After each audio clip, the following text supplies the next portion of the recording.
I'm sure you all have heard the words, if it doesn't kill you, it makes you stronger. Mr. Toastmaster, fellow Toastmasters, honored guest. 5 years ago, I woke up one morning and I couldn't talk anymore. I lost my voice. I go in and I find out I have severe throat cancer.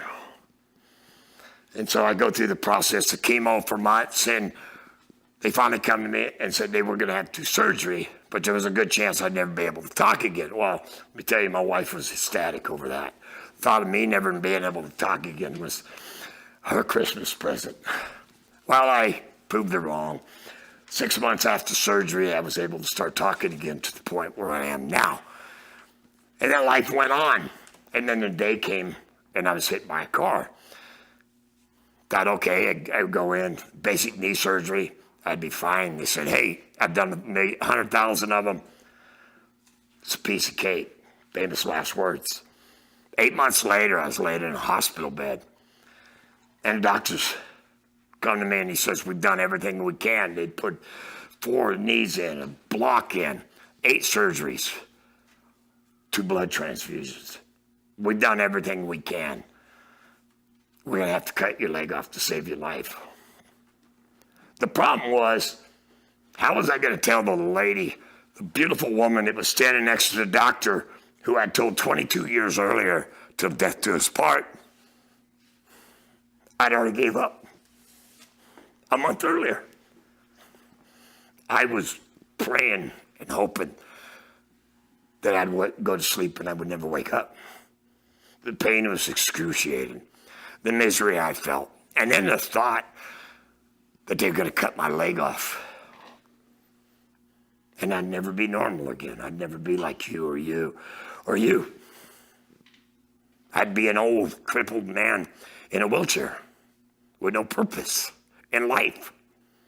But I couldn't find the courage to tell her no that day. I couldn't find the strength to let it in. So I allowed them to cut my leg off, and I went home. And the whole time I'm at home, every day I told myself, tomorrow I can do it. Tomorrow I'll be able to. Tomorrow, like, say goodbye. But every day came, and tomorrow never came. 5 months later, my wife asked me, would you please come to the school and volunteer with the kids? They love you.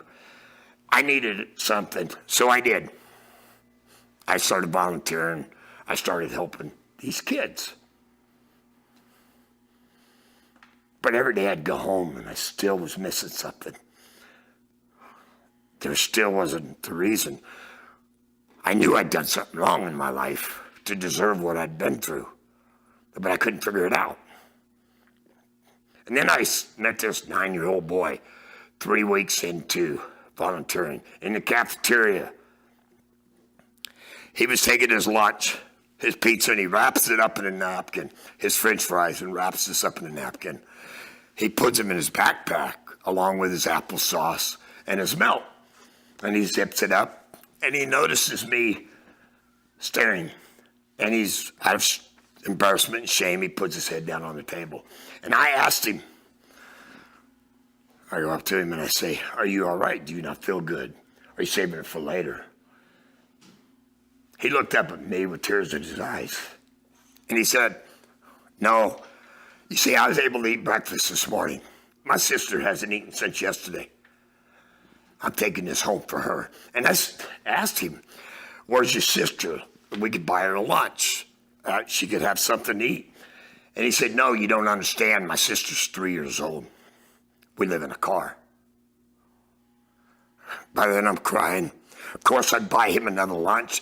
And from that day on, for the next 6 weeks, I kept my wife's refrigerator in her office full of Lunchables, because this kid loved Lunchables with a chocolate chip cookie. So I went to all the stores and got all of the Lunchables with chocolate chip.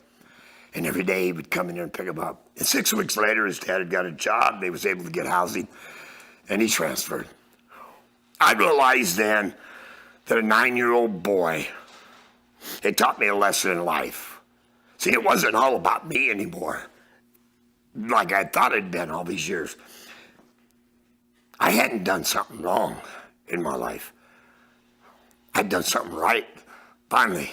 You see, That kid's what created Course for Kids. That kid that day that I helped was the start of what became my purpose in life. Yes, I'm an amputee. Every morning I get up, I'm different than you. I have to focus. I have to mentally prepare myself to put this leg on. And every step I take every day, I'm reminded of it. But every day I get up now. And you see, I have a purpose in life now. And it's called kids, homeless kids. And my purpose is to try to help as many of the 48,000 homeless kids we have in the state of Washington going to school this year have a better day tomorrow, a better winter, a better Christmas. And let them know there's somebody out there. I said before that I thought I was cursed.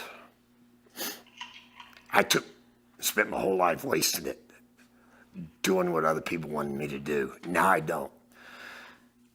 I spend my life doing what I want to do. And every day when I get up, I look forward to going out there and meeting people and helping these kids. Thank you.